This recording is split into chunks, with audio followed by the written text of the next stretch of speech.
The protagonist of the show is a peculiar girl named Wednesday Addams. Despite being only 13, the little girl barely shows any emotions and has a weird obsession with death. She is also infamous for wearing black and white gothic clothing, which everyone finds strange. In the first scene, Wednesday arrives at her high school with a creepy look on her face. Inside her locker, she finds her brother Pugsley bound with an apple in his mouth. As she shoves him out, suddenly, Wednesday has a vision wherein she sees who tortured her brother. Here, we get to know that she is not a normal child. Wednesday has the ability to see someone's past as well as their future just by touching them. Once she finds out that a group of bullies from the swim team are behind this, she walks into the swimming room with 2 bags full of piranhas. Then she casually unleashes the bloodthirsty piranhas in the pool. As the bullies swim for their lives in horror, Wednesday makes it clear that nobody picks on her brother except her. Cut to the next scene. We are introduced to Wednesday's parents, Morticia and Gomez. The two are fed up with their daughter's shenanigans and have decided to send her to the prestigious Nevermore Academy. It turns out that all students in this academy have supernatural abilities, and they are taught lessons on how to control them. Morticia and Gomez are also alumni of the same academy, which indicates that they too have superpowers. Meanwhile, a hiker embarks on a solo journey through the woods near the Nevermore Academy. Unfortunately, after just a few minutes, an unknown creature attacks him and finishes him off. The local sheriff finds the mutilated body later and begins surveying the area. Surprisingly, we learn that this grisly murder isn't the first of its kind. There have been numerous similar incidents as of late. Next, Wednesday arrives at the academy and meets Principal Larissa Weems, who seamlessly runs Nevermore. She introduces her to her roommate Enid, a werewolf, who's the polar opposite of Wednesday in every way imaginable. Enid is a down-to-earth girl with vibrantly colored decorations on her side of the room, while Wednesday loves all things black and goth. Later, Enid gives Wednesday a grand tour of the academy, while pointing out the main school groups: Fangs, Furs, Stoners, and Scales. Fangs are vampires, Furs are werewolves, Stoners are potheads,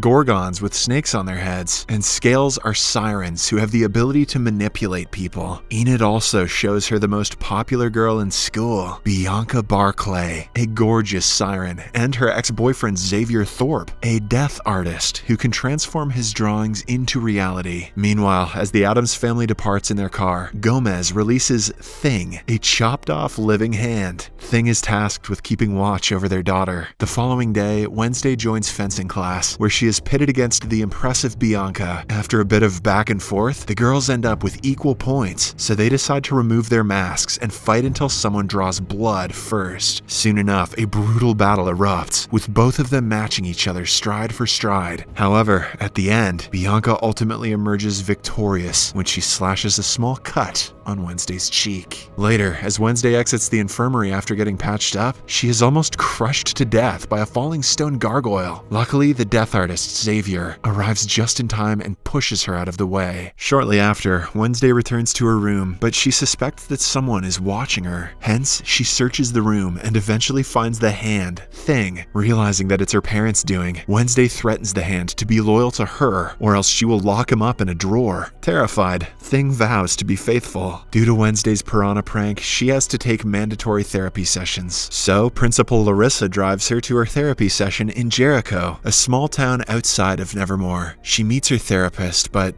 doesn't open up about anything. Instead, Wednesday has another idea in mind. She excuses herself to the restroom and escapes through the window. Once outside, she accidentally stumbles into a man. Suddenly, she sees a vision where she witnesses the man's death. Terrified, Wednesday goes to a nearby coffee shop. There, she encounters the sheriff's son, Tyler, who's also a barista. Tyler's experiencing some mechanical difficulties with his espresso machine. The directions are inexplicably in Italian, but thankfully, Wednesday can read Italian. She fixes the device effortlessly and in return, asks for a lift to the nearest bus stop. But before Tyler can reply, suddenly, a trio of bullies wearing pilgrim costumes arrive at the store and taunt her. Wednesday tries ignoring them, but when she can't take it any longer, she fights back and easily smacks them down. After a while, Principal Larissa arrives at the store with the sheriff and notices the carnage. Enraged, she berates Wednesday before driving her away from the town. On their way back to the academy, they pass a terrible car wreck. The victim is the same man who Wednesday saw in her vision earlier. Later that night, she plays a haunting song on her cello in the dorm balcony. It's a full moon, and several werewolves can be heard howling in the background. However, Enid, who is a werewolf herself, reveals that she's not joining them because she cannot transform herself. Meanwhile, Thing pops by Tyler's room and asks him to call Wednesday. Although terrified, he obliges, and the two start video chatting. Wednesday asks Tyler to meet her at the Harvest Fair the following day, claiming that it will be fun. However, in reality, she just wants to escape the academy. While at the fair, we see Larissa watching over Wednesday like a hawk. Despite this, the goth teenager somehow manages to catch up with Tyler. The two almost escape the place, but just then, Wednesday stumbles into one of her classmates, Rowan. He immediately runs into the woods, and since Wednesday touched him, she has a vision. Rowan has been brutally mauled to death by someone. Terrified, she has a change of heart and goes after him to impart the news. But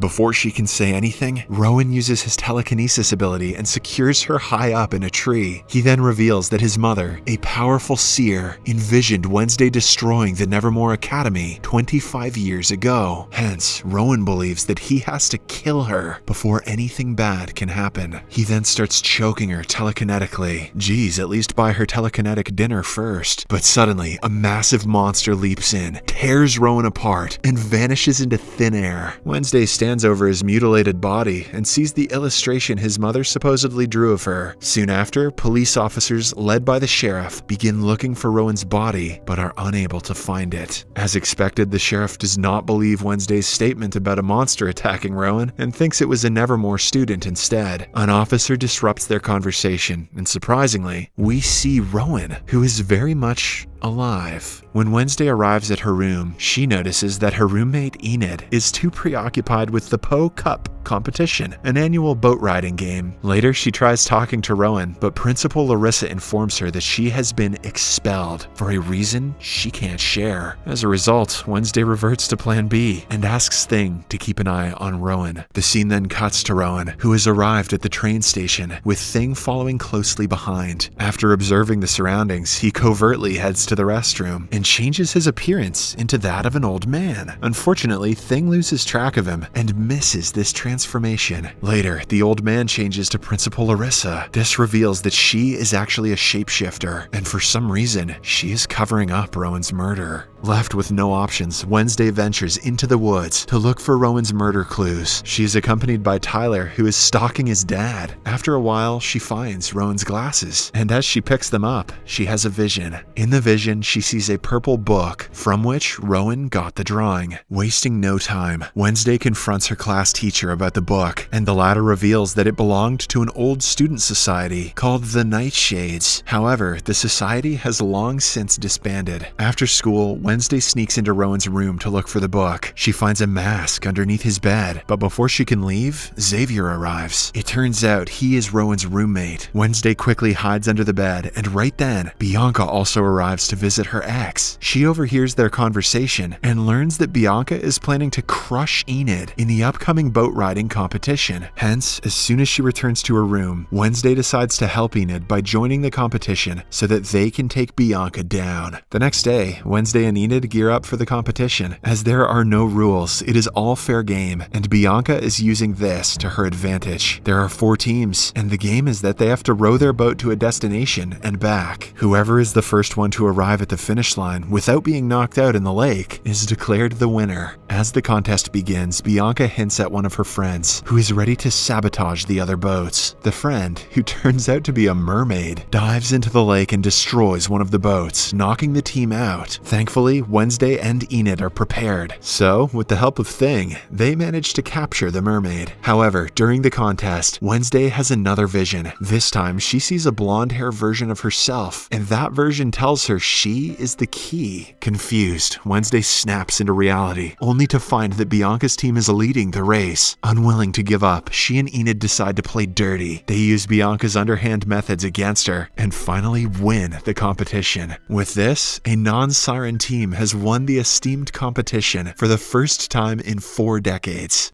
Later, the winning team is honored by Principal Larissa, who hands Enid the Poe-Cup trophy. However, Wednesday is unable to withstand the attention, so she finds solace with Edgar Allan Poe, a former student of the Nevermore Academy. Suddenly, she sees a symbol underneath the stone book he's holding. It is the same symbol that was carved in the picture Rowan had handed her before he was mauled to death. Wednesday quickly solves a series of riddles etched in the book and finds a clue. That is, snapping twice.